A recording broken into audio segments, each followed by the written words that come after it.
Саламатсыздарбы, урматтуу мугалимдер. Бүгүн биз сиздер менен адам жана коом предметинин алкагында укуктук темаларды окутуунун теориясы жана методикасы деген сабактардын сериясын баштайбыз. Бул вебинарлар Кыргызстандын юридикалык клиникалар ассоциациясы тарабынан жана Кыргыз Республикасынын билим берүү жана илим министрлиги менен биргеликте укуктук аймак долбоорунун алкагында өткөрүлүп жатат, уюштурулган. Мен Козубаева Бугул Убайдуллаевна Кыргыз билим берүү академиясында ага илимий кызматкер болуп иштеймин. Биздин биринчи лекциябыз бул адам жана коом предметин окутууда таянуучу нормативдик документтер деп аталат. То есть ошо окутуу процессинде сиздер кайсы нормативдик документтерге таянып иштесеңиздер болот. Бүгүнкү лекциядагы негизги түшүнүктөр бул Кыргыз Республикасынын билим берүү жөнүндөгү мыйзамы, ошондой эле Кыргыз Республикасында жалпы мектептик билимдин мамлекеттик билим берүү стандарты. Жалпысынан ошо нормативдик документтер жөнүндө сөз жүргөндө биз төмөнкүдөй схема аркылуу түшүнсөк болот. Бул жерде билим берүү жөнүндөгү мыйзамы ошол республикадагы билим берүү системасындагы бардык ишмердүүлүктү жөнгө салган укуктук документ болуп эсептелет. Билим берүү жөнүндөгү мыйзамынан келип чыгып, билим берүү стандарты жазылат. Бул билим берүү стандарты ар бир 5 жылда жаңыланып жазылып туруш керек. Ошол коомдогу болуп жаткан процесстерди, помощтарды эске алып, улам жаңыланып туруш керек. Билим берүү стандарты менен бир эле катарда базистик окуу планы турат. Себеби дегенде билим берүү стандарты ошол мектептеги жалпы мектептик билим берүүнүн жалпы мындай структурасын аныктап, мазмунун аныктап, кайсы предметтер кандай мазмун окутула тургандыгын, кайсы класска канча окуу жүктөрүн бөлүнө тургандыгын аныктап берсе, базистик окуу план ошол анык бир предметтин алкагында, мисалы, канча саат өтөбүз ошол предметте, ошол предмет кантип аталат, ошолор жөнүндө бизге мындай аныктап берет да. Билим берүү стандартынан жана базистик окуу пландан келип чыгып предметтик стандарттар жазылат. То есть предметтик стандарт ошол мектептик билим берүүдөгү ар бир предметке жазылат өзүнчө. Предметтик стандарттан көрүп турганыңыздардай окуу программасы жазылат. Окуу программасы бул жерде ошол сиздер ошол анык бир предметте кайсы теманы канча саат окутасыздар, ошону сизге аныктап берет да, сиздерге. Кыргыз Республикасынын билим берүү жөнүндөгү мыйзамы 1992 жылы кабыл алынган. Эгемендүүлүккө ээ болгондуктан 5 жылдан кийин билим берүү жөнүндөгү мыйзам кабыл алынган. Ал эми Кыргыз Республикасында жалпы мектептик билимдин мамлекеттик билим берүү стандарты 2014 жылы Кыргыз Республикасынын өкмөтүнүн 403-токтому менен бекитилген. То есть биз ошол өзүбүз мындай госстандарт, же болбосо билим берүү стандарты деп атап койгон расмий эң жогорку документибиз бул ошол Кыргыз Республикасындагы жалпы мектептик билимдин мамлекеттик билим берүү стандарты деп аталат.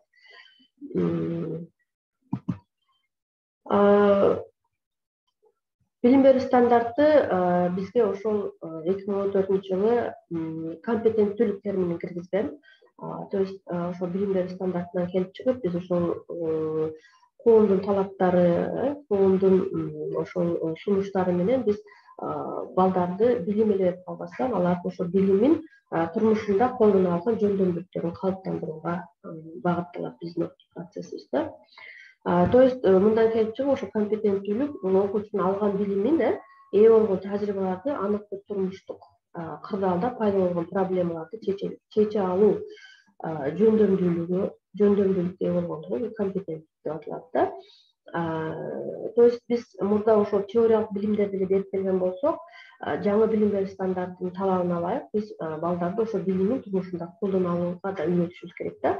То есть компетенттүүлүк бул ошол баланын жөндөмдүүлүгүнүн калыптангандыгын билдирген аныктама болуп эсептелет. Билим берүү стандарты бизге негизги компетенцияларды, негизги компетенттүүлүктөрдү аныктап берди. Булар 3 компетенттүүлүк. Бул бардык предметтерге тиешелүү, бир эле адамдын окуган предметине эмес, то есть мектептеги бардык окутуу процессине предметтерге тиешелүү компетенттүүлүктөр болуп эсептелет. Атай турган болсок, бул социалдык коммуникациялык компетенттүүлүк, социалдык коммуникативдик компетенттүүлүк, маалыматтык компетенттүүлүк жана өзүн өзү уюштуруу жана көйгөйлөрдү чечүү компетенттүүлүгү. Бул компетенттүүлүктөрдүн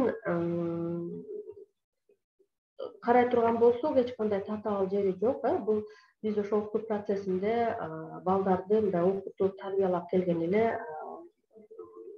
ишмердүүлүгүбүз ушул компетенттүүлүктөргө киргизилип коюлган да. Мындайча айтканда, биз ошол баланын маалыматтык компетенттүүлүгүн калыптандырабыз, биринчи. То есть бүгүнкү күндө 21-кылымды маалыматтын кылымы деп атап атышат. Маалымат ушунчалык көп, интернетте, социалдык сайттарда, мессенджерлерде маалыматтар көп. Балдар ошол маалыматтардын арасынан өзүнө тиешелүүсүн гана бөлүп алып колдоно алышы жана ошол маалыматтарды мындай этиканын алкагында жайылтышы бул баланын маалыматтык компетенттүүлүгү деп аталат да. Бул маалыматтык компетенттүүлүк бир эле ошол сайттарда, интернеттерде иштегенде эмес, бул деген ошол окуу китеби менен иштегенде, биз сунуштаган кошумча материалдар менен иштегенде дагы баладан талап кылынат. Мисалы, ошол окуу китебин ала турган болсок, ошондогу бир темада 2-3 подтема ушундай аябай көп мазмун берилсе, бала ошол мазмундун ичинен өзүнө керектүү гана маалыматты бөлүп алып пайдаланганын үйрөнгөнү бул ошол баланын маалыматтык компетенттүүлүгү калыптанганын билдирет да. Ал эми социалдык коммуникативдик компетенттүүлүк бул балдардын ошол окуучулардын өзүнүн айлана чөйрөсү менен мамиле түзө алуусу, вербалдык жана вербалдык эмес баарлаша алуусу, өзүн алып жүрүүсү, адеп ахлактык негиздерди, укуктук негиздерди, ошол бирөөнүн көз карашын сыйлоо, бирөөгө толеранттуу мамиле кылуу, плюрализмди сыйлоо деген сыяктуу ошол бардык элементтерди камтыйт. Бала ошол жөндөмдүүлүктөргө ээ болгондо биз баланы социалдык коммуникативдик компетенттүүлүк калыптандырып эсептесек болот да.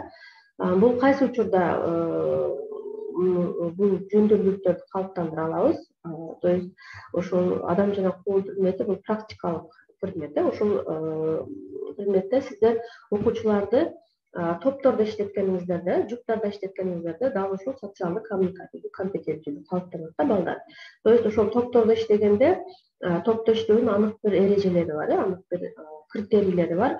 Ошол топто иштегенде бири-биринин сөзүн угуу, бири-биринин көз карашын сыйлоо, ошол эле мезгилде өзүнүн көз карашын дагы түшүндүрө билүү, ушул сыяктуу баарлашуу, бири-биринин сөзүн бөлбөш керек.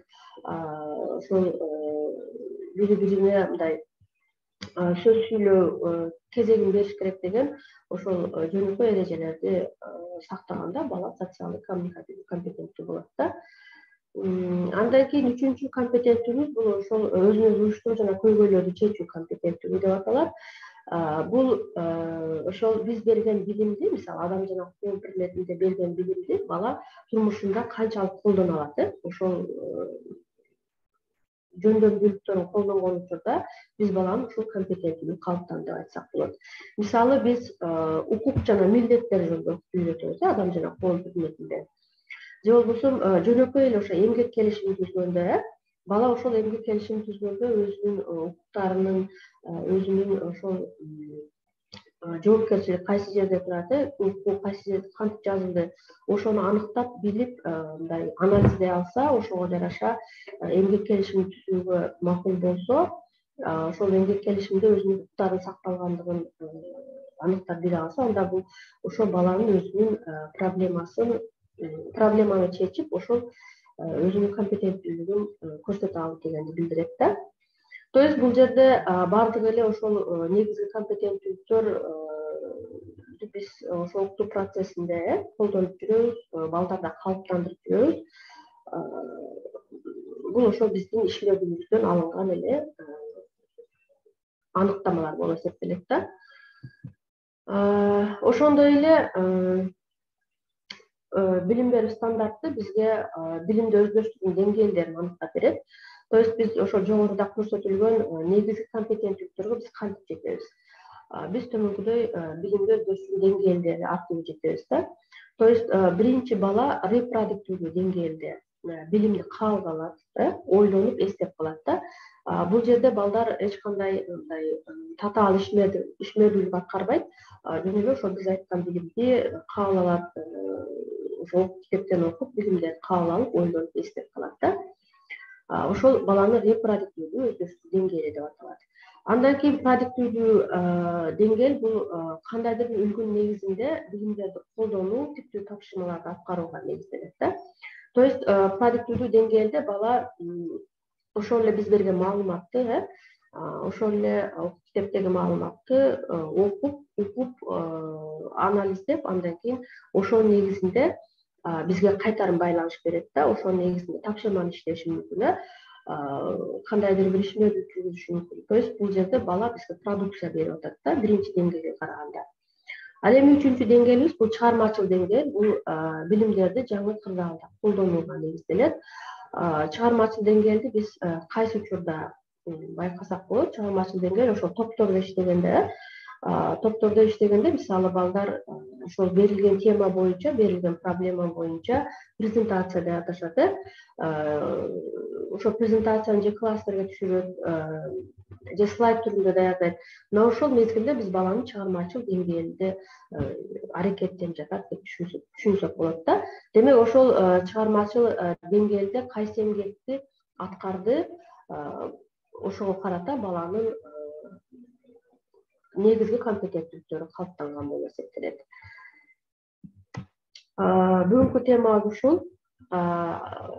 Кийинки экинчи лекцияда биз сиздер менен адам жана коом предмети жөнүндөгү лекцияны өтөбүз.